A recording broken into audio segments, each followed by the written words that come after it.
Alguma vez você já se sentiu ofendido pelo que a palavra de Deus diz?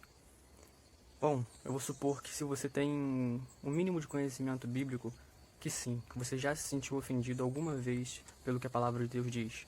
E eu acredito nisso porque a palavra de Deus, ela, de uma maneira geral, mostra como nós seres humanos somos pecadores, ou como nós não merecemos a Deus e como que na história nós fomos excluídos e destituídos da sua glória.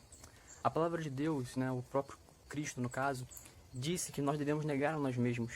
Ele disse que se nós não aborrecêssemos pai, mãe, ou até mesmo esposa, esposo, ou a nós mesmos, nós não seríamos dignos de ser os seus discípulos. Uma certa ocasião, vários discípulos de Jesus o deixaram após Jesus fazer um duro discurso. E essas pessoas disseram, esse discurso é muito duro, não dá pra gente ouvir ele, e a gente vai embora. Então, a palavra de Deus ofende, por muitas das vezes, o nosso ego. Ela exige que nós não tenhamos um ego, porque ela fala que nós devemos negar a nós mesmos. Então, por este motivo, a palavra de Deus, ela pode ser muito confrontadora.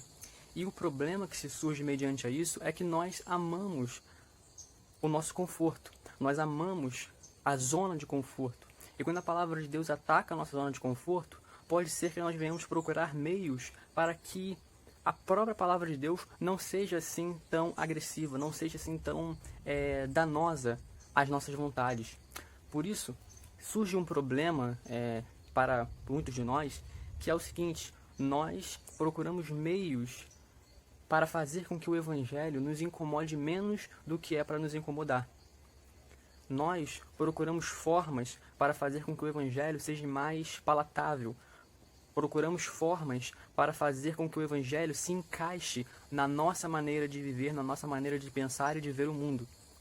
Neste caso, muitas pessoas não se adaptam ao Evangelho, mas adaptam o Evangelho a si mesmas. E a partir do momento que nós façamos uma pequena adaptação ao Evangelho, a partir do momento que nós acrescentamos uma mínima coisa ou diminuímos uma pouca coisa, nós já o deturpamos. Nós já estamos desviados do verdadeiro Evangelho. E o grande problema disso é que, se nós modificamos o Evangelho para que ele se encaixe melhor dentro do que a gente quer, nós estamos desviados do verdadeiro Evangelho, presos no Evangelho que nós criamos para nós mesmos. E esse caso é muito mais recorrente do que nós imaginamos. Existem muitas pessoas que acreditam que estão no caminho certo, só que acreditam que estão vivendo o Evangelho, só que estão sim vivendo o Evangelho que elas interpretaram para elas mesmas, e não o verdadeiro Evangelho. E coincidentemente, esse Evangelho não incomoda tanto essas pessoas, mas se adapta melhor à maneira como elas querem viver e pensar.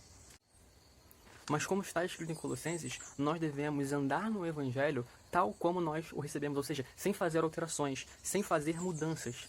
Ou seja, o Evangelho ele não é modificável de acordo com o tempo, de acordo com a cultura que se desenvolve, não. O Evangelho ele tem que ser vivido tal como está escrito, tal como foi anunciado por Jesus e por seus discípulos. As nossas ideias, as nossas visões de mundo, as nossas crenças, que são baseadas muitas das vezes na cultura que nos cerca, não podem nos fazer deturpar o Evangelho, não podem nos fazer querer interpretar o Evangelho de uma outra forma, porque é desse jeito que a gente busca fazer com que o Evangelho nos incomode menos do que é para incomodar.